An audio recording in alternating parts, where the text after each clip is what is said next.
You know, Martin, a lot's been said about Baywatch, the TV show being syndicated around the world, and how that's a real daring thing. But I couldn't help but think back to Space 1999. That's right. Now, you had a vested interest in that show. Yeah, I helped create that. I mean, I helped perpetuate that show. I really got the idea because it was after Mission Impossible and before Star Wars, and Star Trek at that point had not been successful until it got into syndication. So it was not an easy thing to get going, and we did that series in England. Had trouble getting it on a network here, and decided to create our own network. And in fact, Norman Lear at that time was having trouble getting, even with his track record, Mary Hartman, people interested in that. So he did the same thing off of our idea. And I remember Norman, who I've known for years, came up to me and said, "What you guys did is interesting because it's an alternative. If, up to now, if networks say no, it's no. And we're going to do what you did because no one will take Mary Hartman." And so I guess, we did break some ground there. How big a gamble was that for you at the time? Well, the gamble really was we had shot 24 shows by then, and ABC at the time said, we'll put 13 on. And we said, wait a minute, Lou Grade and our ITC group, and I was involved because I was a part owner of that show, said, wait a minute, this isn't like a pilot and a promise. We have 24 shows. I mean, why put the 24 on? And they wouldn't. They'd only take 13. And we figured, well, if they cancel, what happens? So the idea was not to do that.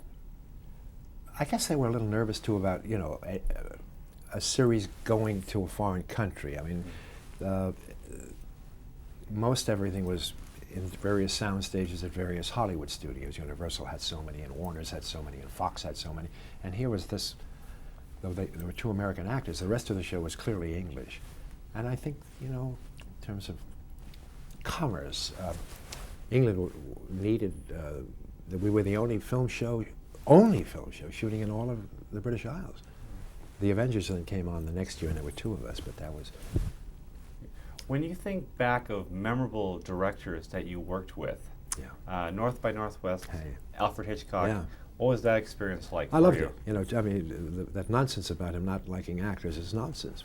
We got along great. We had tea. He saw me in a play in the theater and cast me in the movie, and we were friends virtually up until his death. I had dinner with him on a number of occasions. Alma, his wife, and I know his daughter, Pat. Recently I did a couple of seminars, tributes to him. It was terrific. He really opened the door and let you play. All the good directors do that. He storyboarded the thing, but he really kind of handed it over to you. And I played, he saw me in a play in which I played a very macho, male, egocentric guy, and he cast me in this very quiet, economical, homosexual, dangerous guy.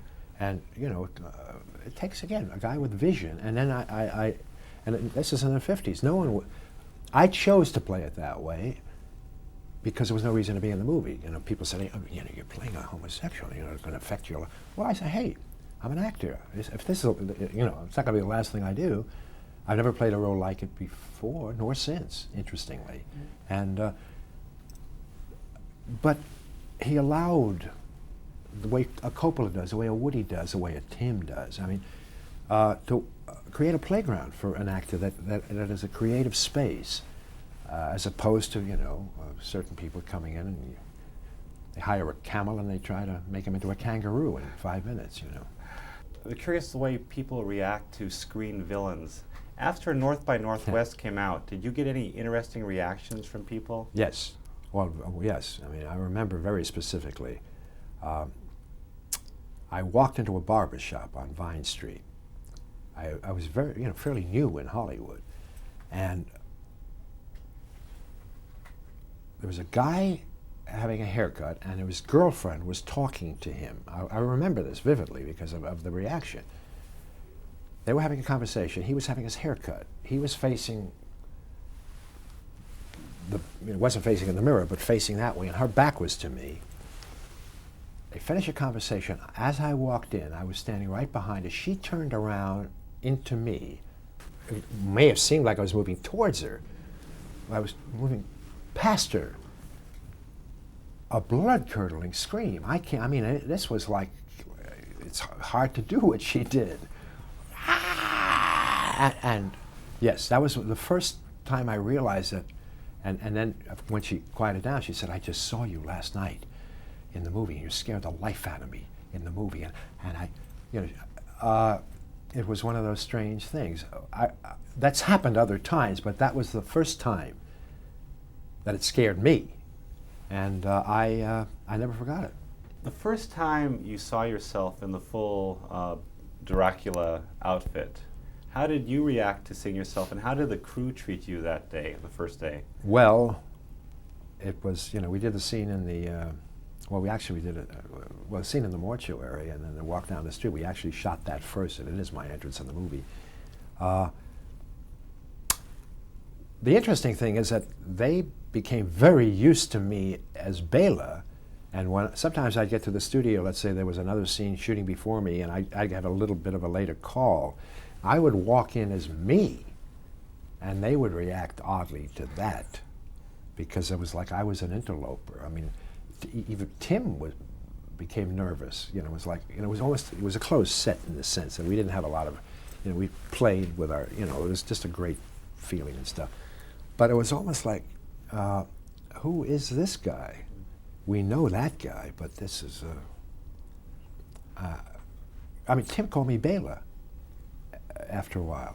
I didn't answer, when I was sitting, and then, as I say, I had to learn Bela. I had to watch a lot of stuff, and I had to learn a new face. And when I say a new face, it wasn't just the makeup. It was my eyes open wide when I talk, his shut down.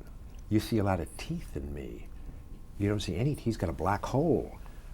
He moves differently than I do. He behaves differently. He has a Hungarian accent. I had to learn this stuff so that it became part of me, and then I could act. The coffin scenes, was that a little unnerving for you to do? Well, hey, anytime you get they say Criswell used to sleep in a coffin, and Lugosi often slept in a coffin. That they were very comfortable.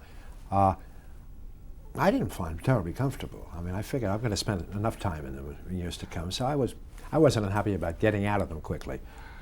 My character does start in a coffin and end in a coffin. Which is an interesting. Well, they're not so bad when they're open. But if you notice in the last scene, they do close it. Oh. And then there's a variety show sequence where I also am in another kind. So I spent a little bit of time in coffins in this picture. In Ed Wood, there's a great scene, the Halloween scene, when the kid comes to the door. Yes. And you both of you held your own in that scene. But I was just wondering, how did you and the little kid work together? What did you do? The kid was terrific. I love that. The kid. Well, all the kids take off excepting this one little kid. He says, "You don't scare me." It was great. Some kids are just natural. Some are not. But when a kid plays, his sense of belief is enormous. That's what actors try to get back to. Somewhere along the way, a lot of sophistication, a lot of manners, and a lot of tension, a lot of cover comes in, and inhibits. Kids, kids play cowboys and Indians and believe they're cowboys, they believe they're Indians, they play cops and robbers, they believe they're cops.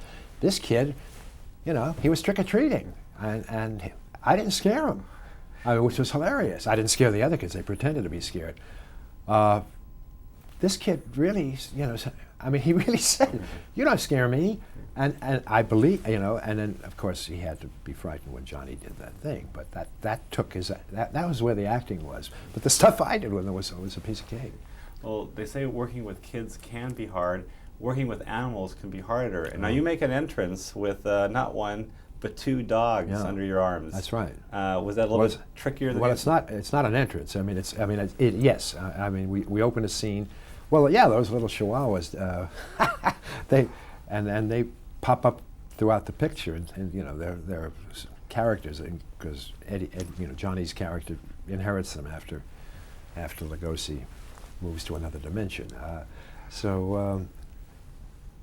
Yeah, I mean, dogs can be a bit of a problem, and particularly very high-strung dogs. And these, terriers are always very animated. And there's another scene when I'm lying near unconsciousness on the floor. They're there too, supposedly pining for my recovery, and we had to put little bits and things around to interest them. They weren't too concerned about me being on the floor at all. So, yeah, it's time-consuming.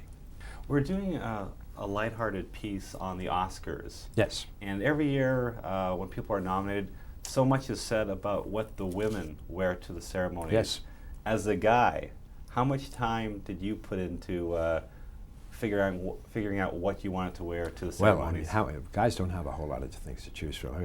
Lately I see all kinds of stuff, T-shirts with bow ties. And, hey, I got a couple of tuxedos, and I just put them on, and hey, I like the elegance of a simple black tuxedo. You look at Fred Astaire, you say, that was nice, Cary Grant. I don't think you can improve on it, so why futz with it? No, I've got a single-breasted tuxedo and a double-breasted tuxedo. My big decision is, should I wear the single-breasted or the double-breasted?